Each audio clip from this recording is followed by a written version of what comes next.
Number 10. The evergreening patent trick. A patent gives an inventor 20 years of exclusive rights. After that, anyone can make the product, and competition drives the price down. Now, imagine your invention makes $1 billion a year, and the 20 years are almost up. If you're a big pharmaceutical company, you use a trick called evergreening. You take your drug, change something tiny, the coating, the dosage, the shape of the pill, and file for a brand new patent. Another 20 years of exclusive rights, another 20 years of charging monopoly prices. The arthritis drug Humira made $21 billion in a single year. Its maker filed over 130 patents on it, not for new drugs, but for minor tweaks to the same one. By the time the original patent expired, a wall of 130 more blocked anyone from making a cheaper version. Purdue Pharma did this with OxyContin, reformulating it into an abuse deterrent version, just as the original patent was expiring. They then successfully lobbied to have the original, more easily copied version pulled from the market, blocking generic competition before it could even start. Patents are supposed to expire for public benefit, but when the clock runs out, companies with the most to lose simply find a way to reset it. Number 9. The jaywalking invention. Imagine playing a board game, losing badly, so you rewrite the rules, and somehow everyone agrees. That's what happened with jaywalking, one of the most successful PR scams in history. In the 1920s, cars were new, and they were killing thousands of pedestrians every year. People were furious. Newspapers called them death machines, and there were protests demanding they be banned. The public correctly blamed the drivers. Car companies were panicking. If cities banned cars, their business was dead. So they did something genius. They didn't make safer cars or push for better driver training. They flipped the script. The problem wasn't the cars, it was the pedestrians. They launched a campaign centered on a newly invented slur, jaywalking. Back then, jay was slang for a clueless country person, a hick. A jaywalker was an idiot who didn't know how to walk in the city. The auto industry funded safety campaigns aimed not at drivers,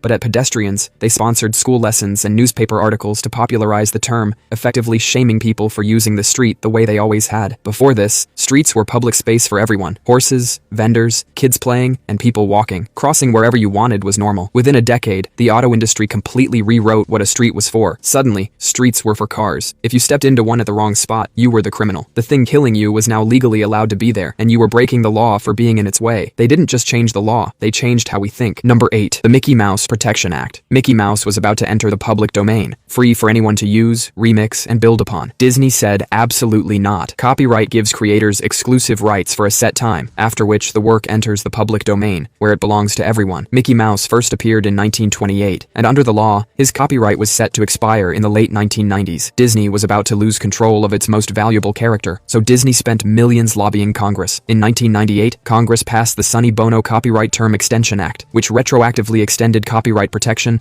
by another 20 years. Critics nicknamed it the Mickey Mouse Protection Act. This didn't just protect Mickey, it locked up decades of books, music, and films, moving a huge chunk of culture further from the public. 17 Nobel Prize-winning economists argued against the law, pointing out the obvious. You can't incentivize creators who are already dead to produce more work. The Supreme Court upheld the law. Disney, a company that built its empire on public domain stories like Snow White and Cinderella, had lobbied to pull up the ladder behind them. The original 1928 Steamboat Willie version of Mickey finally entered the public domain in 2024. People immediately started making horror movies with him. Number 7. The airline bankruptcy strategy. You work for a company for 30 years. They promise you a pension, a retirement. Then one day they say, sorry, we're bankrupt. But the company isn't gone. The planes are still flying. The CEO still has his job. Nothing changed, except your pension. That's gone. This happened to tens of thousands of airline workers starting in the 2000s. United Airlines filed for bankruptcy in 2002, used the courts to void union contracts, and dumped its pension obligations onto a government agency, the PBGC. Workers promised $3,000 a month in retirement, suddenly got $1,400. United emerged from bankruptcy leaner and more profitable. Delta did it. US Airways did it twice. It became a playbook. File for Chapter 11 bankruptcy to tear up labor agreements, eliminate pensions,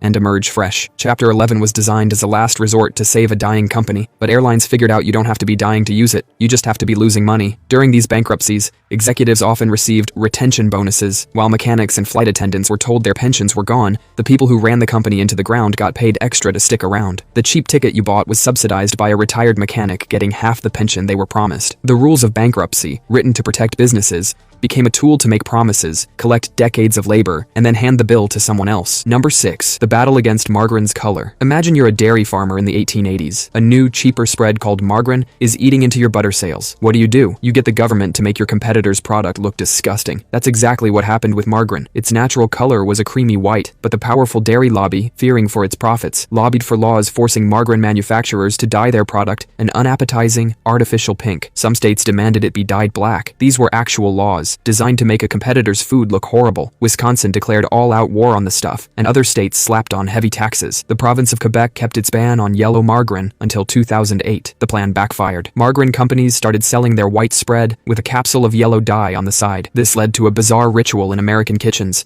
where families would knead the bag to mix the color in themselves. People were so determined to have an affordable alternative, they were willing to do arts and crafts with their food. Number 5. The sugar lobby's Blame Fat campaign. In the 1960s, as studies began linking sugar to heart disease, the sugar industry got nervous, so they paid scientists to shift the blame. The Sugar Research Foundation secretly paid 3 Harvard scientists the equivalent of $50,000 today. Their job was to write a review that made sugar look innocent and point the finger at saturated fat instead. One of them, Dr. Mark Hegsted, later helped shape U.S. government dietary guidelines. That's like hiring someone to say your restaurant has no rats and then making them the head of the health department. The review was published in the prestigious New England Journal of Medicine in 1967, with no disclosure of the sugar industry's funding. The message was clear: fat is bad, carry on eating sugar. It worked. For decades, the food industry went low-fat crazy, but when you take fat out of food, it tastes like cardboard, so manufacturers replaced the fat with sugar. Your healthy low-fat yogurt could have more sugar than a candy bar. People got heavier, heart disease rates kept climbing, and the sugar industry kept making money. The documents proving this stayed buried for 50 years, until researchers at UC San Francisco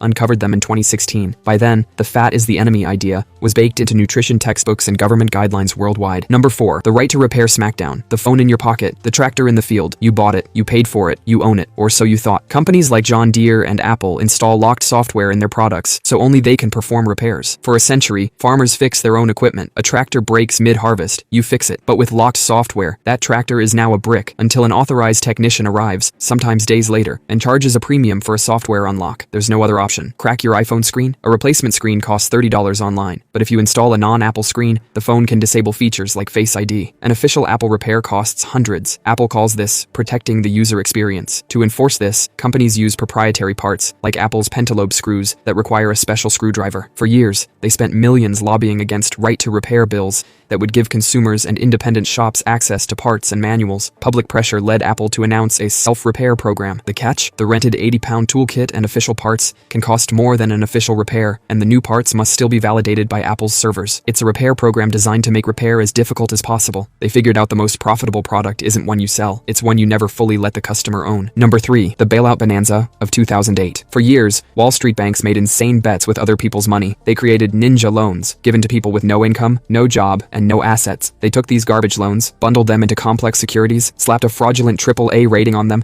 and sold them to investors. Bankers got bonuses so large they needed a spreadsheet to count the zeros. Then 2008 happened. The whole thing collapsed. Turns out when you lend money to people who can't pay it back, they don't. When a regular person makes a bad bet, they lose their money. But when a massive bank makes a bad bet, the rules are different. The banks went to the government and said, "We made terrible decisions, and now we're broke. You should pay for it." And the government said yes. They launched the Troubled Asset Relief Program, or TARP, handing over $700 billion to the very institutions that set the global economy on fire. The money came from taxpayers, many of whom had just lost their homes because of those same banks. The people who got hurt paid to rescue the people who hurt them. These banks were too big to fail, so enormous that letting them collapse would have been catastrophic. After taxpayers saved them, the banks paid out $18 billion in bonuses to their executives. One executive claimed the bonuses were necessary to retain talent, the very talent that had just nearly destroyed the global economy. 0 senior banking executives went to prison. The bailed out banks came back bigger than ever, becoming even more too big to fail. The lesson was clear: if your bet is big enough, the loss gets shared. The profits, though, those stay right where they are. Number 2. The taxi medallion scheme. In the 1920s, independent jitney drivers gave people cheap rides, eating into the profits of the big taxi companies. So the taxi companies lobbied cities to create the medallion system. To legally drive a taxi, you had to buy a physical metal disc, a medallion, from the city. The catch? They made sure the supply was strictly limited. The stated goal was safety, but the real point was to create an artificial scarcity, building a wall to ensure nobody without serious capital could compete. It worked for decades. By 2014, a single taxi medallion in New York City was worth over $1 million.